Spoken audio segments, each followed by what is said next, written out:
যাচিছোঁ সকলোলৈ আটাইলৈ ৰাজ্যবাহী সকলোলৈ তাৰমানে আজি আমাৰ ইয়াতে 15 ডিচেম্বৰ আমি ইয়াতে মানে VCDC অফিচত আমাৰ ফাইনেল যিটো আমাৰ স্কিম সেই স্কিমটো আমি মানে আজি ফাইনেল কৰিবলৈ গৈ আছোঁ। তো ইয়াতে আমাৰ স্কিমবিলাক মানে য'ত যি ধৰিব লগা আছে আমাৰ গাঁৱৰ মানে চবেই আমাৰ মেম্বাৰবিলাক আছে। মেম্বাৰক লৈ আমি একেলগে বহি আমি এই স্কিমবিলাক আমি ফাইনেল কৰিলোঁ। তো ইয়াৰ পিছতে আৰু আঁচনি আহিছে আৱাজ প্লাছ। এই আৱাজ প্লাছৰ বিষয়ে আমি ইয়াত মানে কেনেকৈ কি কৰিব লাগিব নালাগিব এই বিষয়ে আমি বিবেচনা কৰা হৈছে। আৰু আমাৰ আজি ইয়াত ডিব্ৰুগড়ত আমি যিখিনি কাম কৰি আছোঁ চব আমাৰ প্ৰাইমাৰীৰ ছেক্ৰেটাৰী প্ৰেছিডেণ্ট আৰু আমাৰ যিমান মেম্বাৰবিলাক আছে আৰু আমাৰ কৰ্মকৰ্তাসকল আছে ইহঁতৰ জৰিয়তে মই কামবিলাক কৰিব পাই বহুত সুখী হৈছোঁ। মই এইখিনি আশা কৰোঁ যাতে আমাৰ বাকী আহিব লগা আমাৰ যিখিনি আমাৰ গাঁওবাসীবিলাক আছে সিহঁতেও হয়তো আমাৰ নিউজবিলাক দেখা পায়।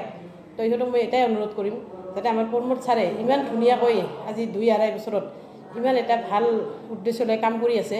গতিকে আমি চবেই আনন্দিত আৰু মই এইটোৱে ক'ব বিচাৰিছোঁ যাতে প্ৰমোদ ছাৰে আমাৰ এই দুখীয়া মানুহবিলাকক যিমান আঁচনি আহে যাতে এই আঁচনিবিলাক যাতে সকলোকে আমি দিব পৰা যায়। ছাৰে আমাক গৰীব মানুহবিলাক চাওক যিখিনি কাম কৰি আছে ভালে কৰি আছে, বেয়া কৰা নাই। গতিকে আৰু যিমান আমাৰ ঘৰ পাব লগা আছে কিছুমানে বহুত কয় বাইদেউ আমি আৰু ঘৰ পাম না নাপাম। তো মই কৈ আছোঁ আৰু আমাৰ চৰকাৰ আহিছে যেতিয়া তো আপোনালোকে ঘৰ পাব এনেকৈ কৈ আছোঁ আৰু যে মানুহবিলাক পাই আছে আমি নাপাওঁ দে। আমি ইয়াৰ কাৰণে আমি ব্লকৰ আমাৰ পাৰ্টি ব্লকৰ আমাৰ অশোক দুৱাৰী ছাৰ আছে, লগতে আমাৰ বিজি ছাৰো আছিল, কিবা অসুবিধাৰ কাৰণে গ'ল।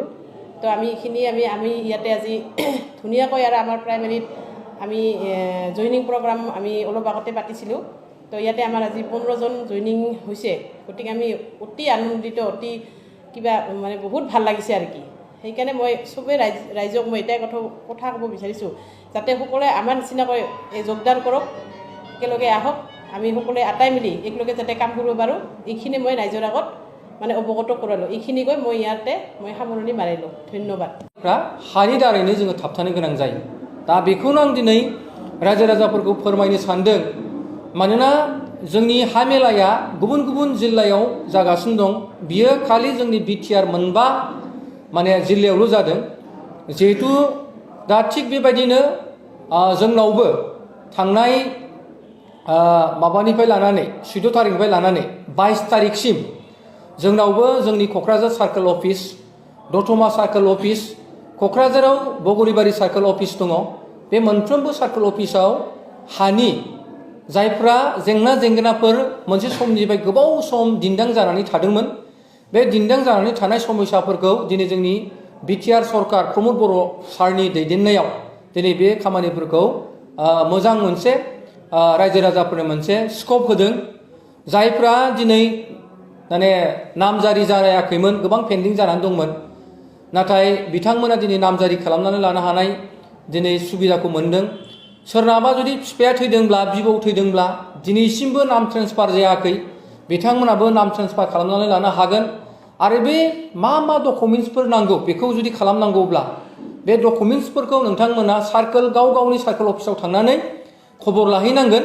आरो खबर लानानै मण्डल आरो बिथांमोननि माखासे अफिसारफ्रा हेल्प खालामगोन, खोन्थागोन जे मा डकुमेन्ट्सखौ बबे माबानि थाखाय नांगौ, हा माने खालामनो थाखाय बेखिनिखौ। आरो आं मोनसे खोथाखौ बेखौनो आङो गोजोननाय मोनबावदों। मानोना नैबे देबोरगाव माने PCDCनि सिङावबो गासै मोनथामसो गामिया दाख्लै बावै थांनाय 21 तारिख नभेम्बराव माखासे हा मोनथाम गामिया एलटमेन्ट मोननाय जादों। आरो बे गामिया गोबाव सम दिन्दां जानानै दंमोन। हयथ' बिथांमोननि समस्या दिनैनिल' समस्या नङामोन, 40-50 माने बोसोर बैसोनि माने बिथांमोना मोनसे दिन्दां जानानै थानाय मोनसे समस्यामोन। दा बिथांमोना 70 बोसोराव BPFनि सरकार दंमोन आरो जोंना स्वयं खाथियावनो जोंहा बारग' हाग्रामा महिलारि सार दंमोन। नाथाय बे थासेयावबो बिथाङा जोंनि गामि ओनसोलनि दुखिया श्रेणी मानसिफोरनि हा जेंना समस्याफोरखौ सुस्रांनो हायाखैमोन। नाथाय जोंनि प्रमोद बर' सार फैनाय लोगो लोगोनो आरो जोंनि नेतृत्व होबाय थादों दा जोंहा रन्जित बसुमतारी जिथु रेभिनिउ डिपार्टमेन्टनि बिथाङा EM सासे बिथांनि दैदेननायाव दिनै दाख्लै थांनाय 21 तारिख नभेम्बर 2022 आव जोंनियाव निउ देबोरगावआव गासै 29 बिगा 1 कथा 2 लेसा एलटमेन्ट जादों आरो बेहाय गासै 29 न'खरा मोननो हादों। थिग बेबायदिनो मा होनदों